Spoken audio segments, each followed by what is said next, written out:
بسم اللہ الرحمن الرحیم۔ Welcome to my channel EOBI pension news update. امید کرتی ہوں کہ آپ سب خیریت کے ساتھ ہوں گے۔ آج کا ہمارا ٹاپک ہے EOBI کی پینشن میں اضافے کا مسئلہ۔ ٹاپک کی جانب بڑھنے سے پہلے میری آپ سب سے گزارش ہے چینل کو سبسکرائب کر لیں تاکہ پینشن سے متعلق آنے والی ہر نیوز اپڈیٹ سے آپ وابستہ رہیں۔ تو بڑھتے ہیں اپنے ٹاپک کی جانب۔ EOBI کی پینشن میں اضافے کا مسئلہ۔ EOBI کی پینشن میں اضافہ ایک آئینی مسئلہ ہے۔ EOBI کے بزرگ پینشنرز نے جب بھی اس میں اضافے کے لیے اپنی آواز کو بلند کیا، افسوس کہ ان بزرگوں کی آواز کو دبا دیا گیا۔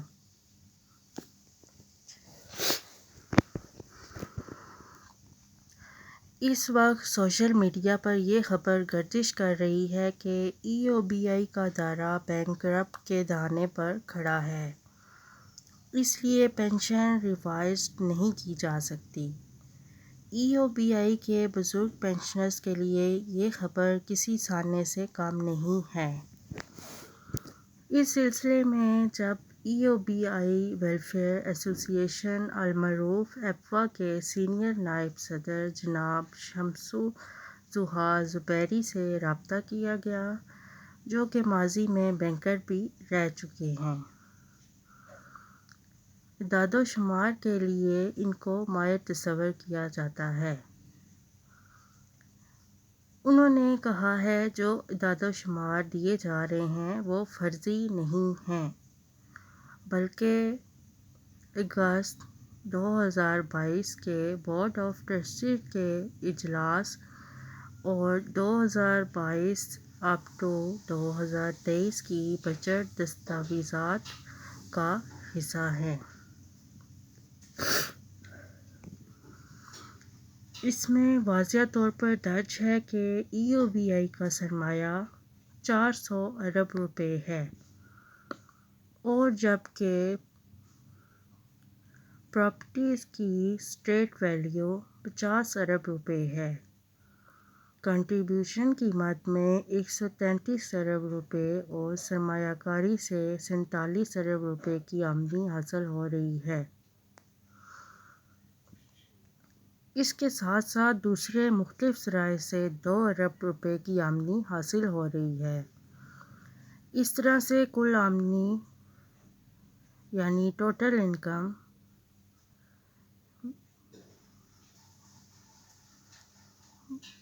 82 ارب روپے بنتی ہے، جبکہ خراجات قیمت میں 51 ارب روپے پینشنرز کو ادا کیے جا رہے ہیں اور 3.5 ارب روپے EOBI کی تنخواہ اور اخراجات پر صرف کیے جاتے ہیں۔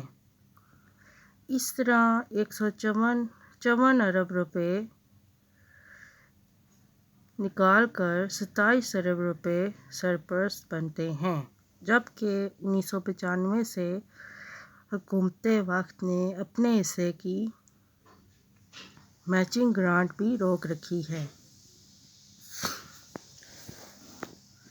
جتنی بھی حکومتیں آئیں انہوں نے میچنگ گرانٹ روکی رکھی۔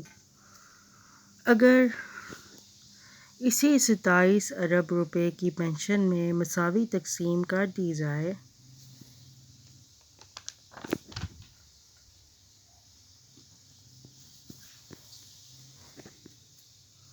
تو فی کس 10,000 روپے بنتی ہے۔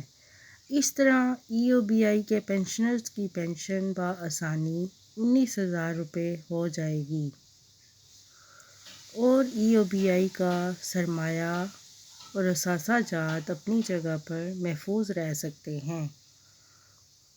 انہوں نے اظہار افسوس کرتے ہوئے کہا کہ کتنی زیادتی کی بات ہے، ایک طرف تو وفاق نے اپنے حصے کی رقم روک رکھی ہے اور اس وضاحت کے بعد یہ بات تو طے ہے کہ کم از کم تنخواہ کے مساوی پینشن کا تصور غلط ہے۔ جنوری پینشن میں 3 سال کے بعد ہی اضافہ ہوتا ہے۔ ای او بی آئی کی موجودہ پنشن 8,500 روپے ہے۔ اس کا اطلاق جنوری 2020 کو ہوا تھا۔ ای او بی آئی کے قانون کے تحت جنوری 2023 میں 13,000 روپے یا 15,000 روپے ہو سکتی ہے۔ پنشن میں اضافے کا مسئلہ ایک آئینی مسئلہ ہے۔ اس میں تبدیلی کا اختیار صرف پارلیمنٹ کے پاس ہی ہے۔ ضرورت اس بات کی ہے ای او بی آئی کی پنشن میں اضافے کے لیے حکومت کو فوری اقدامات کرنے چاہئیں۔ انہوں نے مزید کہا، ای او بی آئی کی تمام تنظیموں خصوصاً ایپوا کی سی بی اے کہتا ہے کہ یہ وہ واحد تنظیم ہے جو رجسٹرڈ بھی ہے اور اس کی ذمہ داری بنتی ہے کہ ای او بی آئی کی پنشن میں اضافے کے لیے قانونی ماہرین کی نگرانی میں ایک بل تیار کروایا جائے اور پارلیمنٹ سے رابطہ کر کے اس بل کو منظور کروایا جائے۔ ارکانِ پارلیمنٹ پر یہ واضح کرنے کے لیے ان کا ہر عمل ان کے لیے راہ نجات اور صدقہ ہوگا۔ اب یہ بات واضح ہوتی ہے کہ ای او بی آئی کی پنشن میں اضافہ ایک آئینی مسئلہ ہے اور اس کا اختیار صرف اور صرف 16 رکنی کمیٹی جس کو بورڈ آف ٹرسٹیز کہا جاتا ہے اس کے اختیار میں آتا ہے۔ اور اثاثہ جات کی جو رپورٹ ہے وہ بھی اس میں شامل کر کے جو رقم حاصل ہوتی ہے وہ اضافے کے لیے شامل کی جاتی ہے۔ 2020 میں 8,500 روپے کا جو اضافہ ہوا تھا، ای او بی آئی کے قانون کے مطابق جنوری 2023 میں یہ 13,000 روپے یا 15,000 روپے ہو سکتی ہے کیونکہ اضافہ اتنا لیٹ ہوا ہے۔ اس صورت میں یہ 20,000 روپے، 25,000 روپے یا 22,000 روپے کچھ بھی ہو سکتا ہے۔ ہم امید کرتے ہیں کہ پنشن میں جو اضافہ ہے اس کو 25,000 روپے تک کیا جائے اور حکومت کو اس سلسلے میں اقدامات کرنے چاہئیں تاکہ ان پنشنرز کا بھلا ہو سکے۔ اگر آپ کو ہماری آج کی ویڈیو پسند آئی ہو تو اسے لائک کریں، شیئر کریں اور چینل کو سبسکرائب کر لیں۔ جن لوگوں کو